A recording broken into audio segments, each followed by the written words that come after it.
Hey everybody, it's Sarah Saxby, your transformation coach at Strategies for Happiness, author of Comfortable Hell and Guide to a New Way Forward. So yesterday I was talking about addictions, but not in the same context that we would normally think. So not that an addiction can't be like shopping or social media or alcohol or whatever. But what I mean by addictions are the ones that you're not even aware of.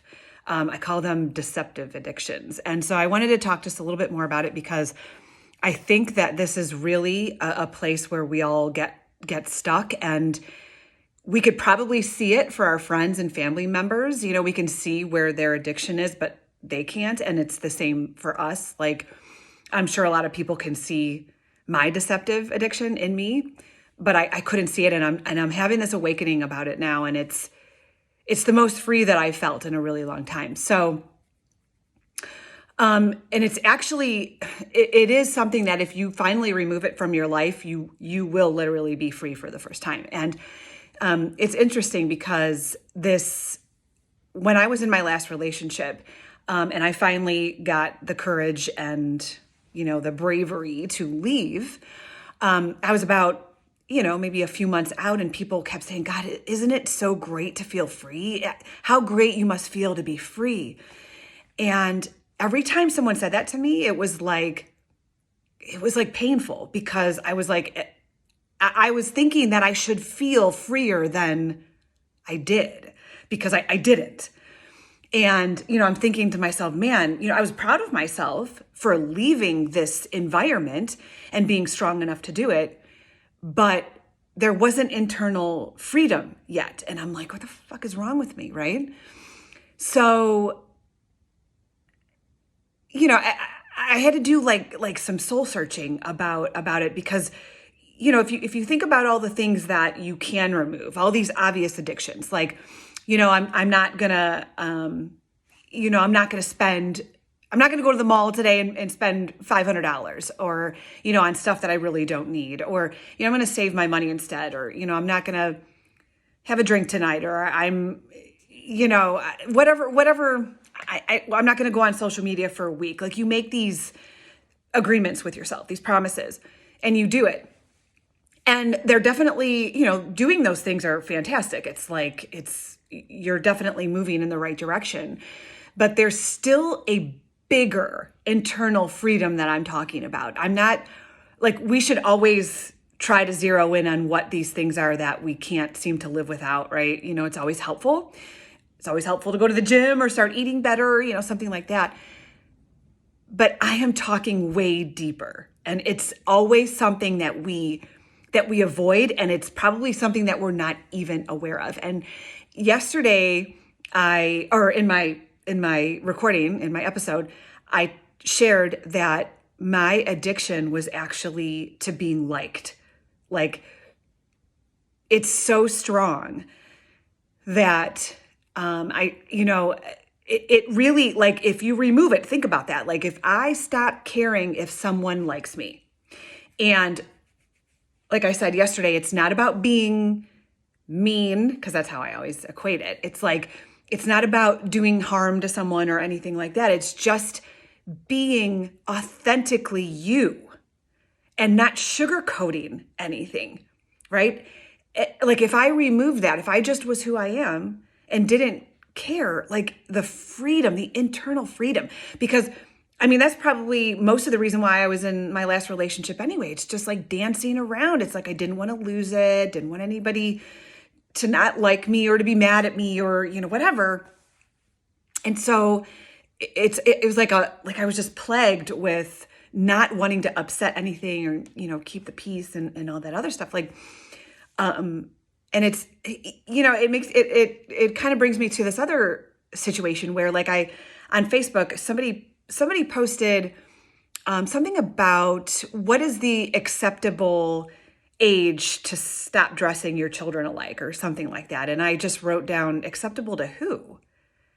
Because you're going to get, like, how many different opinions if you're posting that, and how many different, like, viewpoints. So, and also, why do you care? Like, Are you talking society's acceptable age?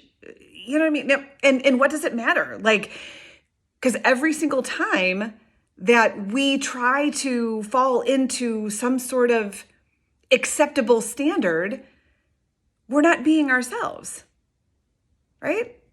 And I'm kind of like in this flow. I'm not sure. I feel like I'm talking about authenticity, but it's all rolling into helping you determine where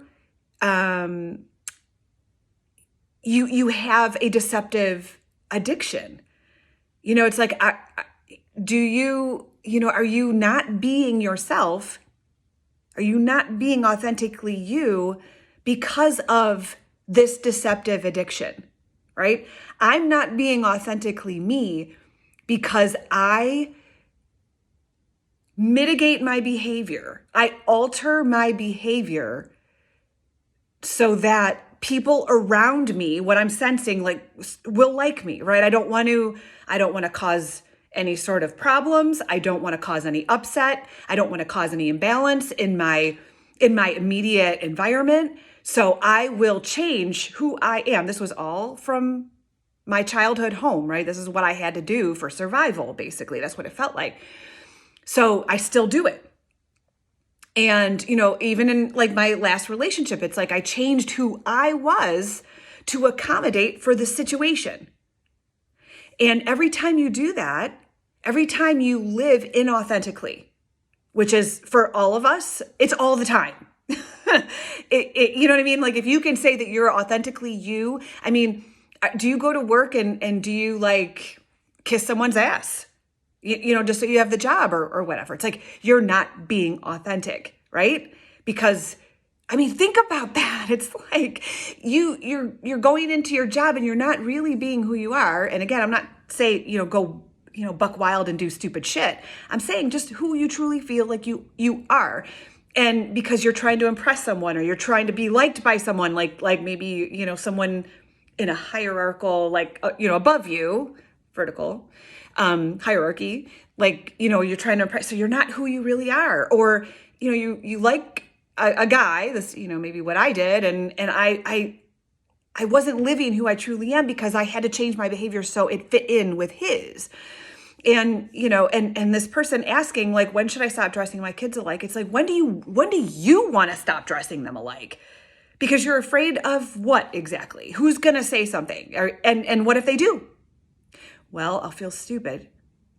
And, well, I don't want to feel stupid. Well, why would you feel stupid? You know what I mean? Like, do you see where I'm going with this? It's like we constantly, during the course of our day, adjust who we are to fit our environment, and that's an addiction too.